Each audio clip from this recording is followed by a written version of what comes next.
Pemerintah daerah Kabupaten Bekasi menggelar Istighosah Akbar dalam rangka memperingati Hari Jadi Kabupaten Bekasi ke-72 sekaligus HUT Kemerdekaan Republik Indonesia ke-77 tahun yang menghadirkan Dewan Pertimbangan Presiden Republik Indonesia Al-Habib Muhammad Lutfi bin Yahya untuk memberikan tausiah kebangsaan dan dihadiri oleh Gubernur Provinsi Jawa Barat Muhammad Ridwan Kamil. Berlangsung di lapangan Plaza Pemda Cikarang Pusat pada Senin 15 Agustus 2022. Pada malam di Hari Jadi Kabupaten Bekasi ini, terdapat panggung megah berdiri tepat di depan gedung Bupati, bergema seruan sholawat dari ribuan jamaah dan masyarakat yang hadir atas penuh kecintaan dan kekagumannya kepada baginda Rasulullah Shallallahu Alaihi Wasallam. Karena apa? Kalau orang muhibbin atau cinta, Allah Ta'ala berfirman, "Qul in kuntum tuhibbunallah."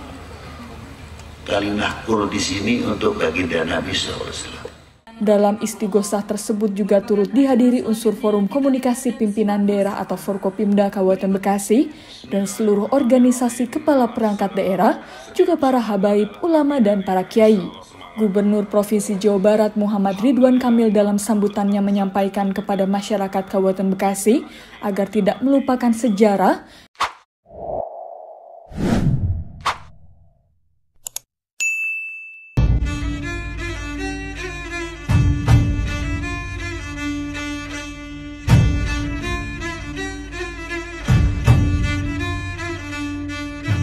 Assalamualaikum warahmatullahi wabarakatuh. Jumpa lagi dengan channel Nalar Terarah.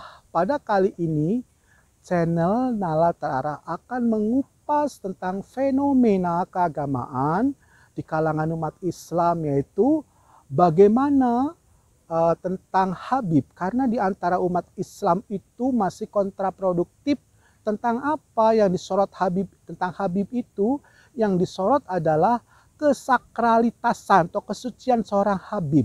Nah, di umat Islam atau di kalangan umat Islam, pemahaman tentang kesucian seseorang atau kesucian tokoh itu kadangkala ada.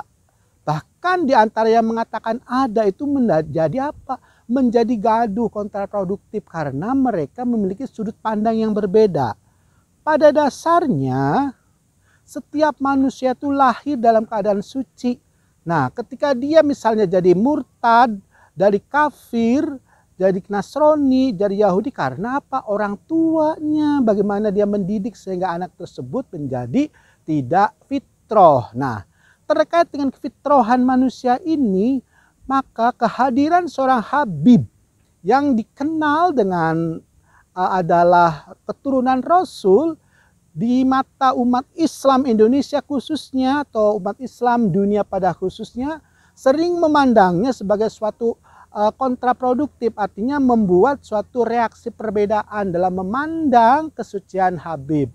Nah, baik, saya akan mengupasnya dari sisi sosiologis dulu sebelum nanti dari sisi teologi atau doktrin ajaran Islam dan sejarah. Nah, Habib itu adalah keturunan Rasul yang seringkali kita lihat ada Habib Rizik, Habib Jafar, Habib-Habib yang lain yang mereka di Indonesia itu munculnya Habib atau komunitas Habib itu banyak ditemukan di wilayah-wilayah Jabodetabek. Walaupun di daerah-daerah lain masih ditemukan, misalnya di Surabaya, di Medan, di Bandung, tapi mayoritas himpunan atau komunitas Habib itu ada di Jakarta, ya. Karena apa? Karena di situ sentral daripada ibu kota, sentral ibu kota negara, sehingga banyak orang-orang yang dari luar, ya terutama Habib, berdatangan ke Jakarta dalam sejarahnya, sehingga muncul keturunannya itu banyak tinggal dan hidup di sekitar wilayah Jabodetabek, Jakarta, Bekasi, Depok, Bogor, dan Tangerang. Baiklah pemirsa, saya akan kupas sedikit-sedikit supaya bisa menjadi detail yang sangat jelas. Nah, Habib itu keturunan Rasul ketika umat Islam, di antara umat Islam memandang bahwa Habib itu sama aja dengan manusia. Nah, mereka suci itu karena Allah yang memberikan kesuciannya, sehingga di antara Habib itu ada yang dikaruniai oleh Allah, yaitu kekuatan karoma, kekuatan maunah. Yang ini muncul juga pada manusia-manusia soleh lainnya atau ulama-ulama Islam lainnya yang diberikan Allah kekuatan-kekuatan supranatural. Nah, sehingga seperti di dalam seperti di Tasik itu Abah Anom, dia itu mampu menerawang sesuatu perbuatan para pengunjungnya yang akan berkonsultasi. Nah, ini adalah dalam bahasa kitanya indra keenam. Kenapa? Karena dia, orang-orang seperti ini dibukakan zauknya, rasanya, sehingga bisa memandang hal-hal yang orang lain atau orang pada umumnya tidak bisa melihat secara kasat mata. Tapi Allah memberikan keunggulan maunah dan korang kepada orang-orang seperti ini. Kenapa? Karena dia bukan suci yang dalam arti langsung dijadikan suci. Nah, seperti waktu lahir bukan, tapi sucinya ini karena dia beramal soleh, berhubungan hablum minallah dengan baik, hablum minanas dengan baik, sehingga Allah memberikan kekuatan maunah dan kekuatan karoma. Nah, begitu juga yang terjadi pada Habib. Ada di antara Habib itu yang memiliki kekuatan itu yang Allah berikan, bukan Habib sendiri yang merasa akulah bisa menyembuhkan sesuatu, tapi Allah. Nah, kenapa? Karena di kalangan umat Islam itu banyak memahami yang berbeda. Ketika ada yang diberikan oleh Allah maunah dan kekuatan, itu seolah-olah tidak percaya, karena seolah-olah orang-orang semacam ini suka pada ilmu sains, ilmu kedokteran, bahwa segala sesuatu harus dengan kedokteran. Nah, bisa itu juga, tapi di balik itu juga ada kelemahan bidang empirik itu karena terbatas pengamatannya, sehingga ketika ada suatu penyakit ya sudah di medis ternyata tidak ditemukan, di sini adalah muncul hal-hal yang supranatural. Makanya para habib dan ulama-ulama lain yang diberi karomah dan maunah oleh Allah, maka bisa membuka tabir, membaca apa yang ada di dalamnya. Nah, di sini maka kita sebagai orang beriman yang berislam harus meyakini bahwa Allah itu ketika memberikan kepada umat pilihannya, harus kita akui kun fayakunnya Allah itu diberikan kepada siapa saja yang dikehendakinya. Nah, sama seperti dalam bidang-bidang sains. Bidang-bidang sains Allah berikan ilmu-ilmu dunia itu banyak pada orang-orang keturunan Yahudi atau orang Eropa Barat yang menemukan listrik, menemukan komputer, menemukan HP. Nah, ini sama gejala fenomenanya. Jadi orang-orang yang tidak berislam itu dikasih Allah kekuatan-kekuatan rasional yang hampir sama diberikan oleh semuanya umat. Cuma kebetulan orang-orang non-Islam ini karena dia bekerja bersemangat tentang rasionalnya riset, maka Allah membukakan tabir sehingga ditemukan lampu, mobil, kereta api. Begitu juga di umat Islam ketika penyembuhan-penyembuhan kedokteran, penyembuhan empirik mentok. Nah, di situ penyembuhan-penyembuhan secara rohani itu kita bisa pahami. Yang terpenting adalah ketika memberikan pengobatan secara rohani, jangan menyimpang dari syariat Islam. Bagaimana menyimpang dari syariat Islam itu? Yaitu menduakan, mengkultuskan orang tersebut atau habib atau ulama tersebut, karena itu adalah musyrik. Nah, sehingga dari hal ini bisa kita ambil pemahaman bahwa kalau orang itu mengkultuskan atau memfokuskan seolah-olah dia bisa sendiri, habib itu bisa sendiri, atau ulama itu bisa sendiri menyembuhkan sesuatu. Nah, ini musyrik. Nah, ini dilarang. Karena apa?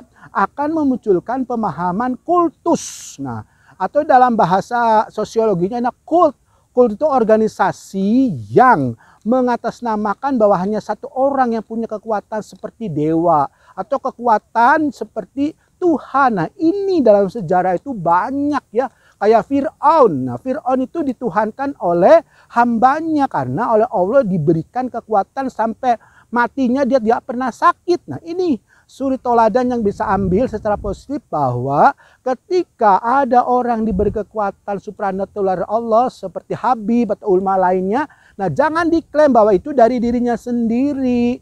Nah, tapi itu dari Allah karena Allah memberikan siapa saja yang dikehendaki, maka Allah berikan. Tapi tentu saja yang dikehendaki Allah itu orang yang amal solehnya bagus, menjalankan syariah, hablum minallahnya bagus, hablum minannasnya bagus, dan menjaga segala hal-hal yang berbuat dosa.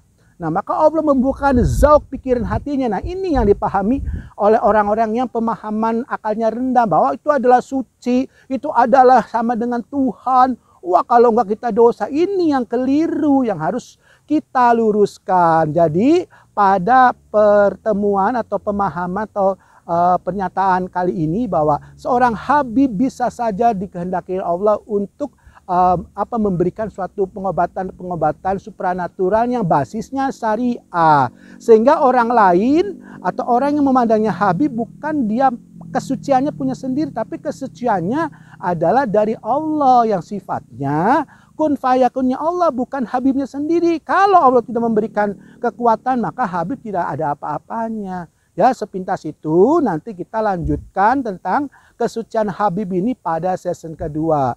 Sebagai kata akhir, wabillahi taufik wal hidayah. Wassalamualaikum warahmatullahi wabarakatuh.